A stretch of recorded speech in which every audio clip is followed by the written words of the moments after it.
اعوذ باللہ من الشیطان الرجیم بسم اللہ الرحمن الرحیم۔ عزیزان محترم سلام علیکم۔ نازف شاہ رضوی ایک بار پھر آپ کی خدمت میں حاضر ہے۔ الحمدللہ ہمارے اور آپ کے درمیان وقتاً فوقتاً مسلسل گفتگو ہوتی رہتی ہے، ہر موقع ہر مرحلے پر۔ آج ہمیں جو ذی الحجہ کے شب 8 ذی الحجہ کے اعمال ہیں، یعنی شب روز عرفہ کے اعمال اور اس کی فضیلت، اس کے بارے میں آپ سے ذکر کرنا ہے۔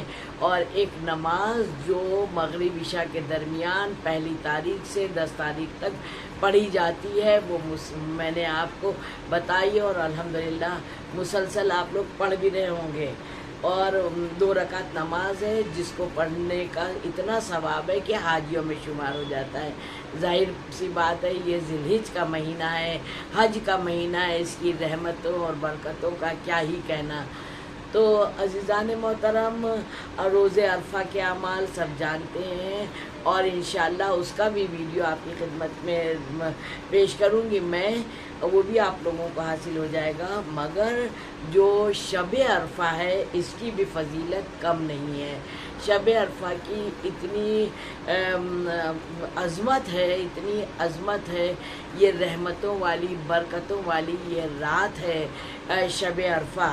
اور جس نے بھی اس رات کو عبادت میں گزارا، جس نے بھی اس رات کو عبادت میں گزارا، تو سمجھ لیجئے 170 سال کی عبادتوں کا ثواب اس نے حاصل کیا۔ علماء حضرات تو یہاں تک بتاتے ہیں، روایتیں تو یہاں تک بتاتی ہیں کہ رمضان المبارک کے مہینے میں اور بلکہ شب قدر کی جو فضیلت نہیں حاصل کر پایا ہے، تو کہتے ہیں کہ اگر اس نے وہ ساری وہاں سے فضیلتیں نہیں حاصل کر پایا ہے اور وہاں سے فائدہ نہیں اٹھا پایا ہے، اب سال بھر وہ تاریخ دن نہیں آ سکتا ہے۔ ہاں، اگر اس کو نصیب سے عرفہ، شب عرفہ اور روز عرفہ مل گیا تو ملتا ہے روایت میں کہ یہ رمضان المبارک کی شب قدر سے بھی زیادہ فضیلتوں والی رات ہے۔ اسی لیے پوری رات اگر عبادت میں گزر جاتی ہے تو 170 سال کی عبادات کا ثواب ملتا ہے۔ اور مفاتیح میں بھی بہت سی دعائیں ہیں، اس کو بھی رات میں پڑھنا ہے۔ اس کے پڑھنے سے، مفاتیح میں رات میں پڑھنے سے جو ہے تو اس کے گناہ سارے بخش دیے جاتے ہیں، اس کی دعائیں قبول ہوتی ہیں۔ اگر کسی کے پاس مفاتیح، اسی لیے میں مجلسوں میں بھی پڑھتی ہوں کہ مفاتیح ضرور ہر گھر میں ہونا چاہیے۔ اگر نہیں ہے تو اپنے موبائل میں ڈیوائن پلس میں بھی یہ موجود ہے، تو انشاءاللہ ضرور وہ اس سے فائدہ اٹھائیے۔ اور ذی الحجہ کا 8 ذی الحجہ کا روزہ بھی بہت اہم ہے۔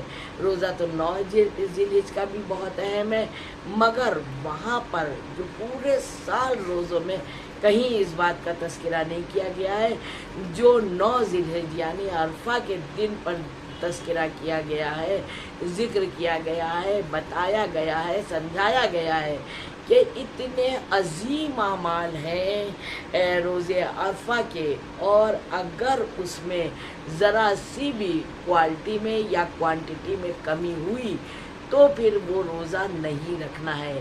روزہ نہ رکھیں تو وہ بہتر ہے، لیکن اعمال جتنے کرنا ہے وہ ضرور کریں انشاءاللہ۔ تو سب سے پہلی بات استغفار میں اور توبہ میں گزارنا ہے یہ رات، استغفار و توبہ، تاکہ ہمارا وجود کلیئر ہو جائے، ہم سے جانے انجانے جو گناہ ہوئے ہیں وہ معاف ہو جائیں انشاءاللہ۔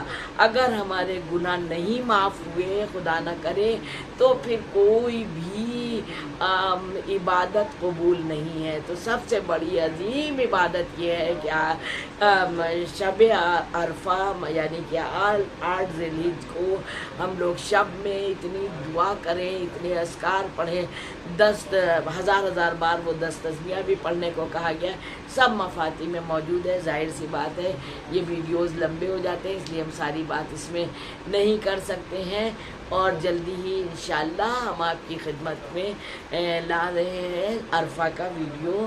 اور میرے پاس بہت سے لوگوں کے فون بھی آ گئے کہ ناز باجی آپ آسان طرح سے سیدھا سیدھا بتا دیتی ہیں، بھیجیے. میں نے کہا جلدی بھیجتی ہوں، میں انشاءاللہ ابھی ڈالتی ہوں. اور دعا میں مجھے بھی یاد رکھیے گا، آپ سب کو مولا کی ضمانت میں دیا. والسلام.